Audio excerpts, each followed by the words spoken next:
dan luar biasa. Bagus. Ya, sebelum kita mulai, alangkah baiknya salah satu anak ibu maju ke depan pimpin doa ya. Baiklah teman-teman, sebelum kita mulai pelajaran kita pada hari ini, marilah kita berdoa menurut agama dan kepercayaan kita masing-masing. Berdoa mulai. Berdoa selesai. Pagi, Bu. Selamat pagi. Ibu ambil absen kita dulu ya, sebelum belajar. Dorcas, Hadir Bu. Novli, Hadir Bu. Linarti, Hadir Bu. Amsal, Hadir, Bu. Rizka, Hadir Bu. Dominika, Hadir Bu. Gabe, Hadir, Bu. Juvan. Hadir, Bu. Oke, baiklah sebelum kita mulai materi pelajaran kita hari ini, Ibu mau tanya materi kita yang minggu lalu. Minggu lalu apa materi kita? Masih ada anak-anak Ibu yang ingat? Perdagangan antar daerah.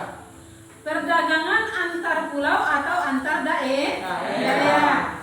Ibu mau tanya, apa itu perdagangan antar pulau? Siapa yang anak-anak Ibu tahu?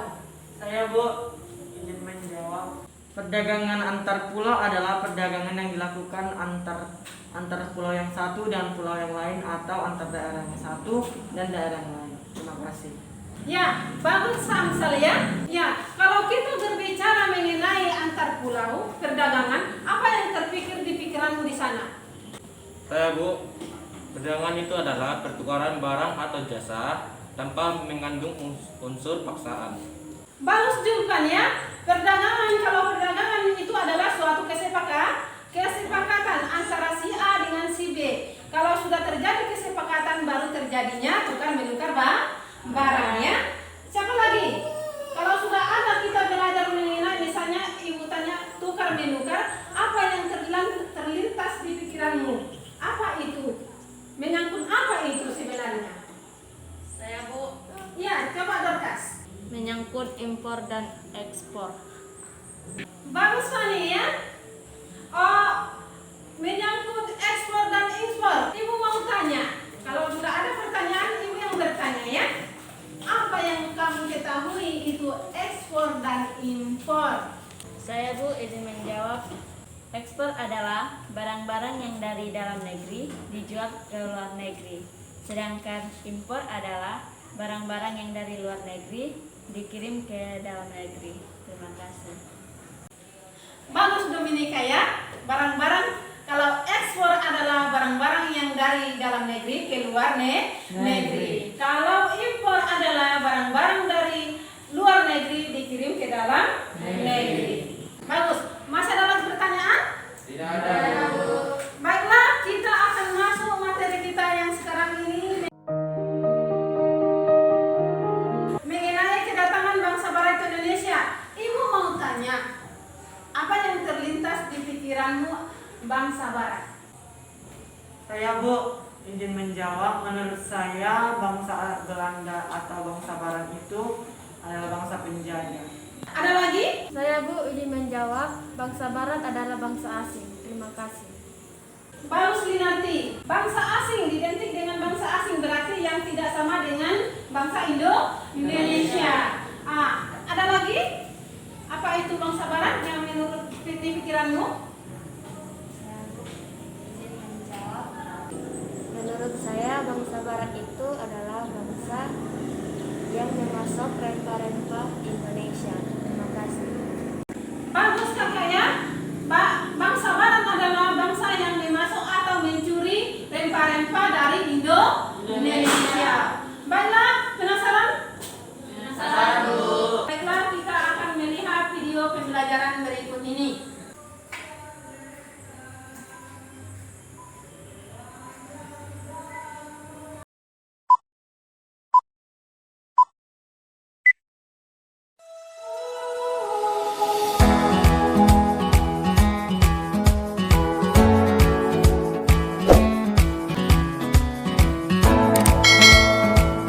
Halo anak-anak, apa kabar?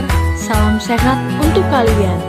kita bertemu kembali dengan materi kedatangan bangsa-bangsa Barat ke Indonesia. Selamat belajar! Tujuan pembelajaran kita hari ini adalah menjelaskan latar belakang kedatangan bangsa Barat serta menganalisis kedatangan bangsa-bangsa Barat ke Indonesia. Latar belakang kedatangan bangsa Barat ada 3. Yang pertama, adanya daya tarik Indonesia bagi bangsa-bangsa Barat. Yang kedua, motivasi 3G atau Gold, Gospel, dan Glory. Dan yang ketiga, adanya revolusi industri. Daya tarik Indonesia bagi bangsa Barat. Indonesia yang berada di wilayah tropis dengan tanahnya yang subur, memiliki kekayaan alam yang berlimpah. Salah satu kekayaan alam tersebut adalah rempah-rempah. Rempah-rempah menjadi daya tarik kedatangan bangsa Barat ke Indonesia. Bangsa Barat sangat membutuhkan rempah-rempah, sementara persediaan di Eropa sangat terbatas. Rempah-rempah bagi Eropa digunakan untuk mengawetkan makanan, bumbu masakan, dan obat-obatan. Motivasi 3G, Gold, Gospel, dan Glory. Gold, Gospel, Glory merupakan motivasi bangsa Barat melakukan penjelajahan samudra. Gold artinya emas yang identik dengan kekayaan. Semboyan ini menggambarkan bahwa tujuan bangsa Barat ke Indonesia adalah untuk mencari kekayaan. Itulah yang membuat mereka melakukan ekspedisi dan penjelajahan. Gospel adalah keinginan bangsa Barat untuk menyebarluaskan atau mengajarkan agama Kristen ke bangsa-bangsa di Asia, Afrika, dan Amerika Selatan. Sedangkan Glory bermakna kejayaan bangsa. Sekarang mari kita simak mengenai revolusi industri. Revolusi industri yang terjadi sekitar tahun 1750 sampai 1850 merupakan salah satu pendorong kedatangan bangsa-bangsa Barat ke Indonesia. Revolusi industri adalah pergantian atau perubahan secara menyeluruh dalam memproduksi barang dari sebelumnya menggunakan tenaga manusia dan hewan menjadi tenaga mesin. Dengan adanya penggunaan mesin dalam industri, menjadikan produksi lebih efisien, ongkos produksi juga dapat ditekan, serta barang yang diproduksi dapat berjumlah besar dan cepat. Berkembangnya revolusi industri ini menyebabkan bangsa Barat memerlukan bahan baku yang lebih banyak. Oleh sebab itu, revolusi industri merupakan salah satu latar belakang kedatangan bangsa-bangsa Barat. Salah satu pengaruh revolusi industri yang sangat terasa adalah kegiatan transportasi. Penemuan mesin uap yang dijadikan mesin penggerak perahu merupakan teknologi baru pada masa tersebut. Perahu mesin uap merupakan penemuan sangat penting dalam mendorong penjelajahan bangsa-bangsa Barat. Selain penemuan mesin uap, revolusi industri didukung berbagai penemuan lainnya, seperti kompas, mesin pemintal, dan sebagainya. Penemuan-penemuan tersebut memicu bangsa Barat untuk melakukan berbagai petualangan. Kedatangan bangsa Barat ke Indonesia. Di sini kalian dapat melihat peta perjalanan bangsa Barat ke Indonesia. Yang pertama, Portugis. Bangsa Portugis melakukan penjelajahan melalui wilayah timur hingga sampai di Ternate, yang kemudian disusul oleh bangsa Spanyol melalui wilayah barat hingga sampai di Tidore. Sedangkan bangsa Belanda melakukan penjelajahan dengan mengikuti rute pelayaran bangsa Portugis, yaitu menyusuri pesisir timur Afrika dari Tanjung Harapan hingga sampai ke Banten. Kedatangan bangsa Portugis di Maluku. Perjalanan bangsa Portugis mencari sumber rempah-rempah diawali dari kota Lisabon, Portugis. Pada tahun 1486, Bartolomeus Dias melakukan pelayaran pertama menyusuri pantai barat Afrika. Ia bermaksud melakukan pelayaran ke India, namun pelayaran tersebut gagal. Kemudian Portugis akhirnya mencapai Malaka pada tahun 1511 di bawah pimpinan Alfonso de Albuquerque. Ia berhasil menguasai Malaka dan Myanmar. Selanjutnya, Portugis menjalin hubungan dagang dengan Maluku, sehingga pada tahun 1512 bangsa Portugis telah berhasil sampai di Maluku di bawah pimpinan Antonio de Abreu dan Francisco Serrao. Ekspedisi bangsa Inggris. Persekutuan dagang milik Inggris diberi nama EIC atau The East Indian Company. Di dalamnya bergabung para pengusaha Inggris. Walaupun Inggris tiba di Kepulauan Nusantara, pengaruhnya tidak terlalu banyak. Hal ini disebabkan EIC terdesak oleh Belanda, sehingga Inggris harus menyingkir ke India atau Asia Selatan dan Asia Timur. Kedatangan bangsa Belanda di Jayakarta. Jayakarta merupakan pelabuhan penting di Pulau Jawa yang kemudian menjadi markas dari VOC. Seorang pelaut Belanda bernama Cornelis de Houtman memimpin ekspedisi ke Indonesia. Pada tahun 1595, armada de Houtman mengarungi ujung selatan Afrika yang selanjutnya terus menuju ke arah timur melewati Samudra Hindia. Pada tahun 1596, armada de Houtman tiba di pelabuhan Banten melalui Selat Sunda. Kedatangan Houtman di Indonesia kemudian disusul ekspedisi lainnya. Dengan banyaknya pedagang Belanda di Indonesia, maka muncullah persaingan di antara mereka sendiri. Untuk mencegah persaingan yang tidak sehat, pada tahun 1602 didirikan Verenigde de Oost-Indische Compagnie atau VOC, Perserikatan Maskapai Hindia Timur yang merupakan merger atau penggabungan dari beberapa perusahaan dagang Belanda. Gubernur Jenderal pertama VOC adalah Peter Both. Ia mendirikan pusat perdagangan VOC di Ambon, Maluku. Kemudian pusat dagang dipindahkan ke Jayakarta atau yang sekarang dikenal sebagai Jakarta karena VOC memandang bahwa Jawa lebih strategis sebagai lalu lintas perdagangan. Selain itu, Belanda juga ingin menyingkirkan saingan mereka yaitu Portugis di Malaka. Pangeran Jayawikarta yang merupakan penguasa bagian wilayah Banten memberikan izin kepada VOC untuk mendirikan kantor dagang di Jayakarta. Selain memberikan izin kepada VOC, Pangeran Jayawikarta juga memberikan izin pendirian kantor dagang kepada EIC dari Inggris. Kebijakan ini membuat Belanda merasa tidak menyukai Pangeran Jayakarta. Gubernur Jenderal VOC Jan Pieterszoon Koen membujuk penguasa kerajaan Banten untuk memecat Pangeran Jayawikarta sekaligus memohon agar izin kantor dagang Inggris EIC dicabut. Sehingga pada tanggal 31 Mei 1619, keinginan VOC dikabulkan oleh Raja Banten. Momentum tersebut yang kemudian menjadi mata rantai kekuasaan VOC dan Belanda pada masa berikutnya. VOC menikmati keleluasaan dan kelonggaran yang diberikan oleh penguasa Banten. Jayakarta oleh VOC diubah namanya menjadi Batavia. Kemudian VOC mendirikan benteng sebagai tempat pertahanan, pusat kantor dagang, dan pemerintahan. Pengaruh ekonomi VOC semakin kuat dengan dimilikinya hak monopoli perdagangan. Masa inilah yang menjadi sandaran perluasan kekuasaan Belanda pada perjalanan sejarah selanjutnya. Demikianlah anak-anak pelajaran kita hari ini pada materi kedatangan bangsa-bangsa barat ke Indonesia. Silahkan kalian mengulang kembali materi tersebut. Jangan lupa untuk selalu menerapkan gerakan 3M, mencuci tangan, menjaga jarak, dan selalu memakai masker. Sampai jumpa di lain kesempatan dengan materi yang berbeda. Salam sehat, terima kasih.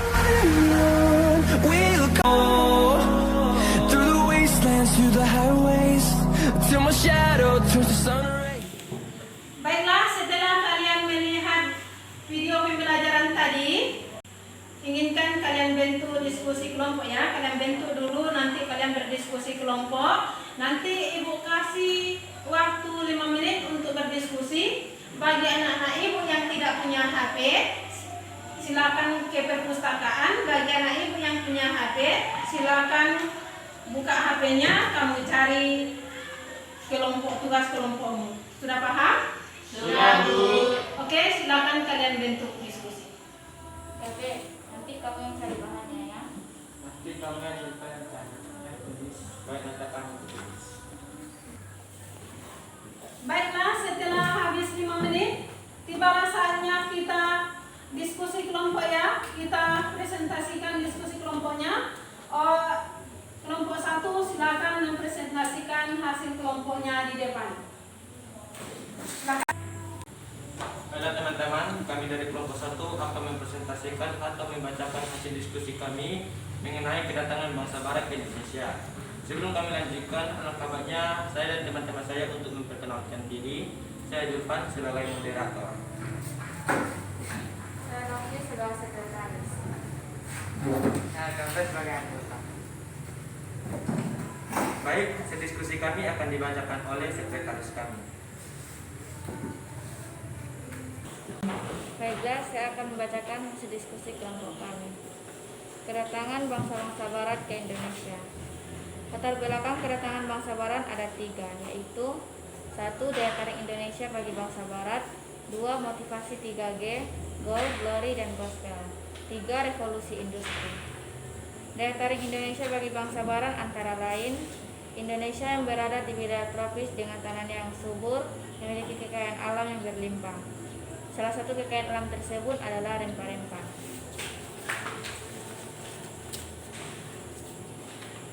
Motivasi 3G merupakan motivasi bangsa barat melakukan penjelajahan samudra.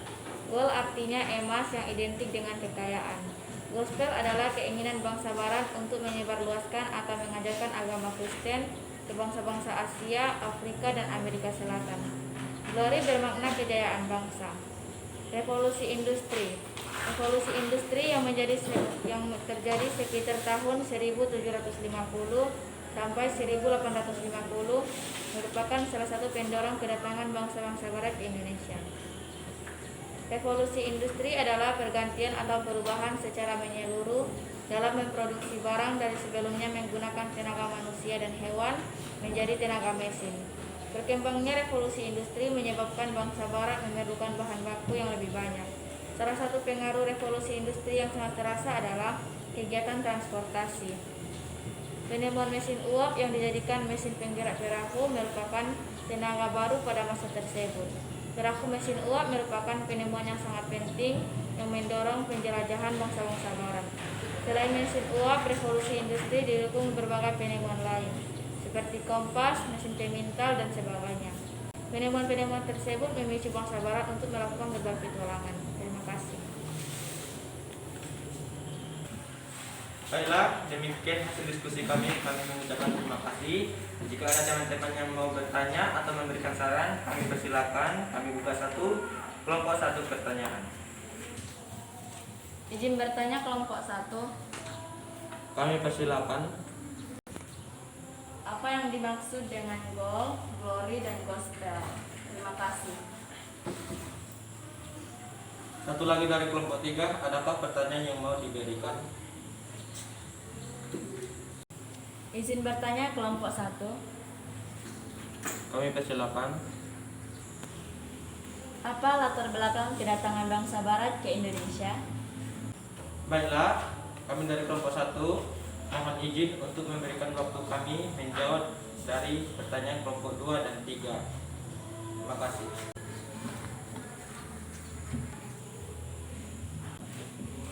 Baiklah, kami dari kelompok 1 akan menjawab pertanyaan dari kelompok 2 dan 3 yang akan dibacakan oleh anggota kami. Terima kasih. Baiklah, saya akan menjawab pertanyaan dari kelompok 2. Apa yang dimaksud dengan goal, glory, dan gospel? Goal artinya emas yang identik dengan kekayaan. Gospel adalah keinginan bangsa barat untuk menyebarluaskan atau mengajarkan agama Kristen ke bangsa-bangsa Asia, Afrika, dan Amerika Selatan. Glory bermakna kejayaan bangsa. Terima kasih. Bagaimana dengan kelompok 2? Apakah sudah puas dengan jawaban kami dari kelompok 1? Ya, kami sudah puas atas jawabannya. Terima kasih. Baiklah, saya akan menjawab pertanyaan dari kelompok 3. Latar belakang kedatangan bangsa Barat ada 3, yaitu 1. Daya tarik bangsa Indonesia bagi bangsa-bangsa Barat. 2. Motivasi 3G, God, Glory, dan Gospel. 3. Revolusi industri. Terima kasih. Bagaimana dengan kelompok 3? Apakah sudah puas dengan jawaban kami dari kelompok 1? Ya, kami sudah puas atas jawabannya. Terima kasih. Demikian hasil diskusi kami. Jika ada kekurangan, kami mohon maaf, dan atas perhatian teman-teman, kami mengucapkan terima kasih kami.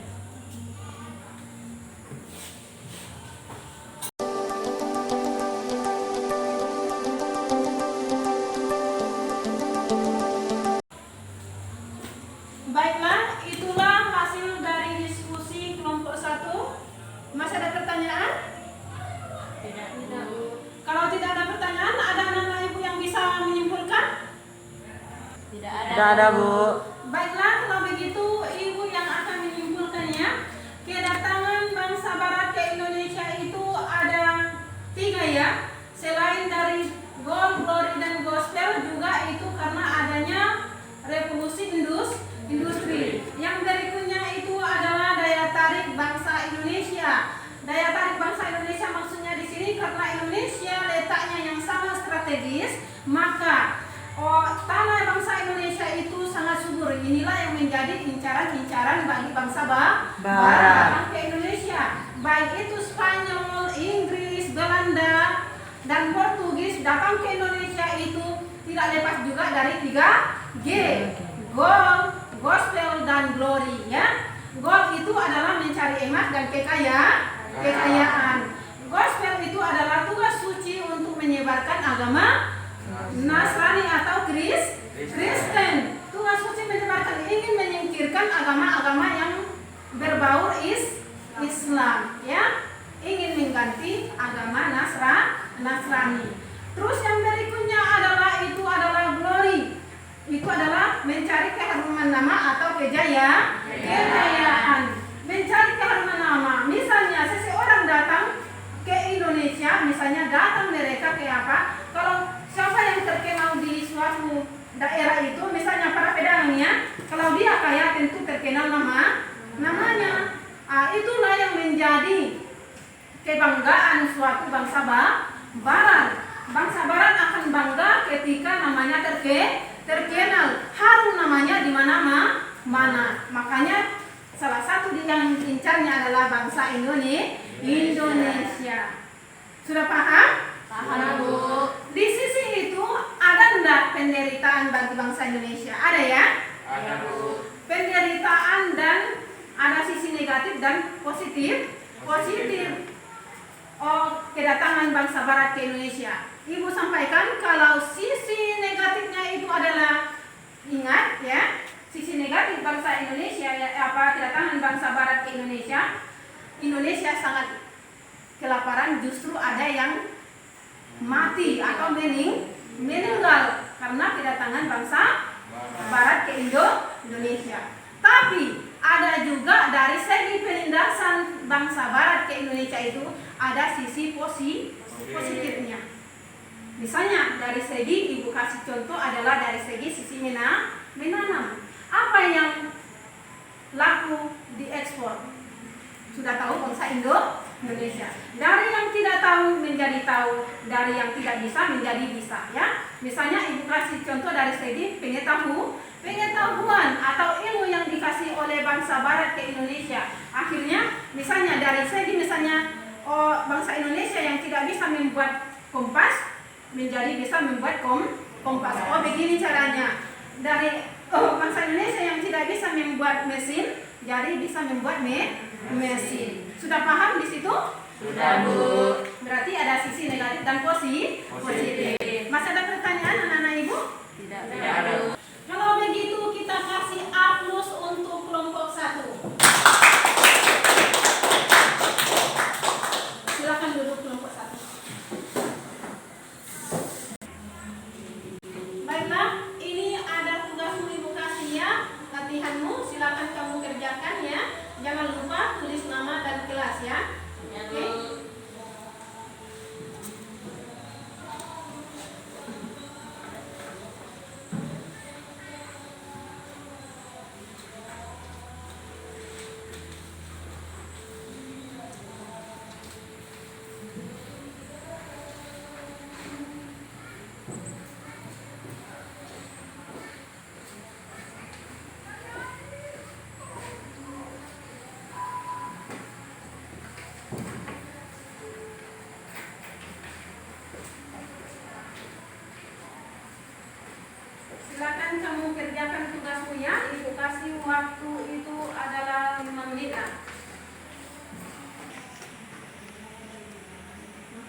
kita hari ini, Ibu minta salah satu anak Ibu maju ke depan pimpin doa.